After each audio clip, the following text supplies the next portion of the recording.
I am a 51 years old male, and I have 3 children, 1 girl, 1 boy, and 1 child is gender neutral. My son Eric is the oldest, Eva is the middle child, and Charlie is my youngest.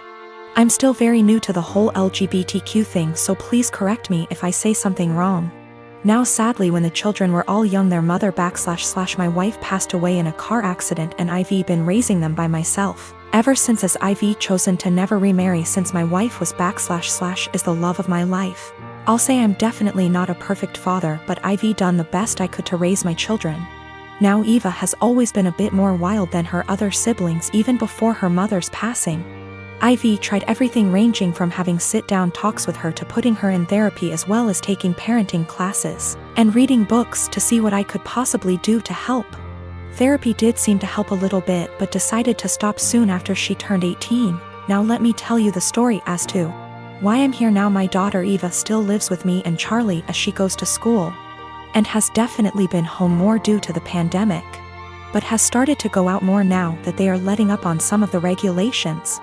Now I was out getting dinner with an old high school buddy of mine when I get a panicked call from my son, who had been at my house hanging out with his siblings. To summarize what he told me, he got into an argument with Eva and Charlie sided with him. Eva became very volatile and even called Charlie a slur, which is a big hell no for me. So I headed home and tried to calm everything down. I told Eva I didn't care about what they had been arguing about, and that she wasn't allowed to disrespect Charlie or Eric like that. Me and Eva ended up now being the ones to start arguing, but I soon shut it down when I realized it wasn't gonna help.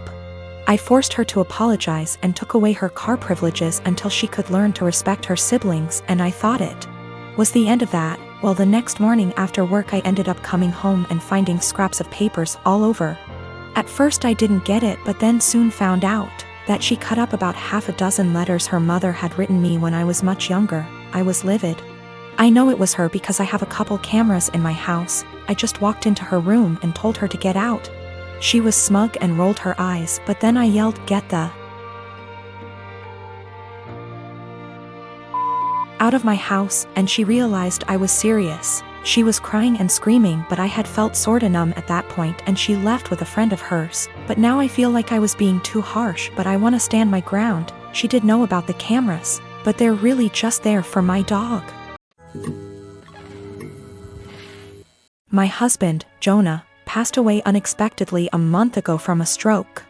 I don't want to get specific about that part. It's the worst pain I've ever felt in my entire life, and I'm still not sure how I'm ever going to move on. We were married for 5 years, together for 7. The past 2 years we've been trying for a baby, but we're just getting to the point of considering IVF when he died. Jonah had a close friend in high school named Marjorie. Marjorie also ended up going to the same university as he did, and they spent a lot of time together during those college years. Jonah said that he liked Marjorie's company, but never felt anything beyond friendship with her, which I totally believe. Jonah dated other women during that period, but told me that several times Marjorie hinted that she wanted him to ask her out. She also joked about wanting him to be her plan B in case she didn't meet someone and get married by 30. By the time I'd started dating Jonah, he had moved a couple hours away from his hometown, and Marjorie. Despite this, Marjorie immediately began finding excuses to come to our town and hang out, which usually involved her encouraging us to go drinking, and then her passing out on the couch at Jonah's apartment. I didn't mind her for the most part, but she had a habit of saying things like, "You know you ruined our marriage pact," and pointing out all the things that she knew about him, like what he took in his coffee, his favorite bands, etc. Over the course of our relationship, and especially after we got married, Jonah definitely put some distance into his relationship with Marjorie. He confided in me that he felt he had outgrown her and that they really had little in common anymore. He stopped responding to her invitations to hang out as often, though he would occasionally call to catch up out of guilt, especially when she would text him or leave messages saying she was so sad he was ignoring her, and the like. But now he's gone. I had him cremated, like he wanted. We haven't done the memorial service yet. It was too hard for me to even imagine the first couple of weeks. And I also wanted to give time for some out-of-state people to make travel plans. The memorial is this weekend. However, 2 weeks ago, I received an email from Marjorie sent to around 60 people, including Jonah's family, saying that she was holding a memorial service for Jonah in the town where they grew up, the day before his memorial here. I was completely blown away, seeing as she hadn't mentioned anything to me or even attempted to call. Along with the details, the email said that she was planning the memorial in light of the fact that no other service had yet been held in his memory, and he deserved to be laid to rest with honor. For the record, she was invited to the memorial, which I've been planning, and knew it was happening. I called her, of course, and told her that while I appreciated her willingness to help with Jonah's goodbye, I was already planning a service for him that would involve all of his family and friends. She immediately went on the defensive, and said that she had only started to plan a service when she realized I wasn't willing to do it in a timely manner. I told her that the timing wasn't her choice to make, but that if she wanted to have a memorial of some kind, to please just add on the invitation that his official memorial was going to be held this weekend. She said fine. I sent a message to all of Jonah's invited friends and family to make sure that they knew the real service, with both of our families, was going to be here, and then just washed my hands of the whole thing. This week I received a message on Facebook from Jonah's cousin, saying that Marjorie, who has apparently blocked me on Facebook, created an event for Jonah's official memorial service, her memorial, and invited everyone she possibly could. I've been getting blown up with emails asking which day the memorial is, and where. I'm honestly furious. I don't have the emotional energy to deal with this. I ended up putting a post up on my wall, reiterating the date of his service here, and asking people to please share it. Thankfully, I think the older members of the family don't use Facebook or email very often, so most of them haven't been confused, but a lot of people now think that Marjorie's service is the real one. I called Marjorie again, asking her to add an addendum to her event saying that his actual memorial was going to be here. She told me that Jonah would have wanted it this way, and that if I couldn't appreciate her efforts, I wasn't invited to say goodbye to Jonah. I told her that was fine, seeing as I'd already said goodbye to Jonah when I held him as he died. She hung up. Apparently she's now spreading information to her mutual friends with Jonah, saying that he was planning on leaving me because I wasn't able to conceive. She also said that we had approached her to carry a baby for us, all absolute lies. His cousin sent me a screenshot of a text where she said that Jonah always thought we would have the cutest baby together, and that angry widow doesn't understand how much he wants children. I'm at a loss as to what to do. I don't care what she says about me, but she's now tarnishing my husband's memory, especially saying that he wanted to divorce. Jonah would never have left me, and anyone that knows him at all knows that we were committed to each other above all else. I need to figure out how to tell this woman to off without encouraging her to spread more lies. And I also want to just forget the whole thing and crawl in bed and never get up again. When I was a teenager, my dad bought me a classic 1972 Ford Bronco. It was my true passion, and I don't recall a memory from high school that somehow doesn't involve that truck. Plus my dad and I would spend hours and hours working on it together, and we went through that especially father/son rough patch. When I was teenager, it was always that Bronco that brought us back together. I made a huge mistake and sold the truck when I turned 19, and my dad died of a heart attack 2 months later, so while not logical, I've always felt a karmic connection between the two events.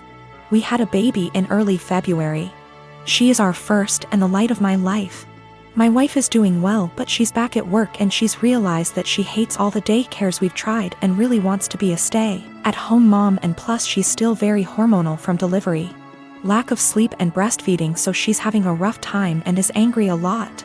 I guess I need to say this. 2 weeks ago I was driving through our town's warehouse district and saw a Bronco that was pretty beat up but resembled mine. I stopped just for nostalgia's sake, and the owner came out and let me take a look inside. My dad and I had glued a wheat penny under the dash as sort of security measure, so I just sort of checked, and goddamned if it wasn't my Bronco. I asked him if he'd ever consider selling it. He said actually someone was on I-25 as we spoke from Colorado to buy it for $21,000.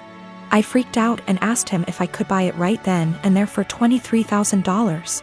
He said if I could come up with the cash, yes. I had been procrastinating setting up a 529, so I had $12,000 in savings that my wife's parents had given us, I maxed out my credit card to Venmo and my mom bought down a check for $4,000 and I drove away in my old car. It was like a dream come true. Like a literal dream come true. It needs a lot of work I can't afford right now, but it's mine. Like in my driveway, mine. Again. I can't even describe what a joy this is. My wife and her parents are furious with me. They feel I was deceptive, that a real man would have sacrificed anything and everything so my wife could go stay at home with his kids, and that's setting aside that they gave us the money for a college fund. My point is my daughter is only 6 months old, we have 18 years to set up a college fund of her. But this Bronco means everything to me, and if I wouldn't have acted it would have been gone forever. Now it can be that same connection between me and my kids. To me it's the literal meaning of happiness. I talked with my mom and she is basically going to buy the Bronco from me in order to refill the college fund and pay off the credit card. The $4,000 will be a gift and she's going to give me whatever I need to restore it. She's always been awesome to me and she's rather the money be spent now than wait for me and my sister's inheritance. I didn't tell my wife that my mom bailed me out and lied and said I found a buyer for the Bronco. I'll figure out how to cross that bridge when I get there, but my wife was so relieved that I had come to your senses. I don't want to disappoint her. It's going to take all my lying skills to pull this one off over the next few years. I've been with my boyfriend for 11 years, since I was 15. His mother has hated me since the first day she met me. She hated me due to my ethnicity, Kosovan Albanian. She hated me due to my career. I work as a model and she decided that makes me an empty-headed, vain, shallow person. Then when I told her I still planned to go to university alongside my career, she said I was doing it to impress my boyfriend. I've since left uni with a distinction and her new reason to hate me is I try too hard. She has also insisted I've cheated on him throughout our entire relationship, which is a ridiculous claim. I've never even kissed another man in my whole life. I have zero desire to cheat and never will. Late last year she attempted to void the insurance on my boyfriend's motorbikes. She tried to do this under my name so, hypothetically, when he was arrested for riding with no insurance and called his insurance company, I'd get the blame. After this happened, my boyfriend and I agreed to cut her out, however it hasn't stuck. She left my boyfriend alone and respected his wishes for NC, but she's continued to contact and harass me. This leads to the last few weeks. My boyfriend works as a motorcycle test rider and he got in an awful motorbike crash while working. As such, I now need to care for him. I'm okay with that and I'm focusing on seeing it as an opportunity for us to get closer. It's been nice, honestly. However, his mother has been awful to me. She's called me litany of terms. From things as tame as stupid to things as awful as a nasty Serbian half-breed. I'm not Serbian and she's well aware that calling a Kosovan a Serb is offensive. I tried to block her, so she started making new iMessage accounts and began to continuously harass me via those accounts. Then came Friday night. The police turned up at our door. I was pretty confused and was quickly told they were there to do a welfare check as they'd received multiple claims of horrific abuse I was apparently putting my poor boyfriend under. Obviously they quickly discovered he was fine, albeit grumpy, and they left. I know for a fact it was his mother. Some of the details the police mentioned made that obvious.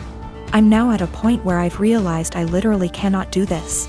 I'm going to press charges against her for the insurance and harassment. It's a crime in the UK. And I'm likely going to sue her for damages. For the sake of my mental health, I need to do this. I don't want to be a victim and she needs to be forced to stop. I have mentioned my intentions to her if she doesn't back off, and she's pretty much mocking me and saying I won't. I absolutely will.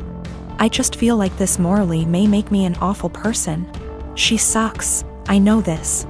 However, she's old and miserable enough as is, and I feel like doing this may ruin whatever small amount of life she has left. It feels like it may be too far. I really don't know though, and I genuinely cannot be objective here.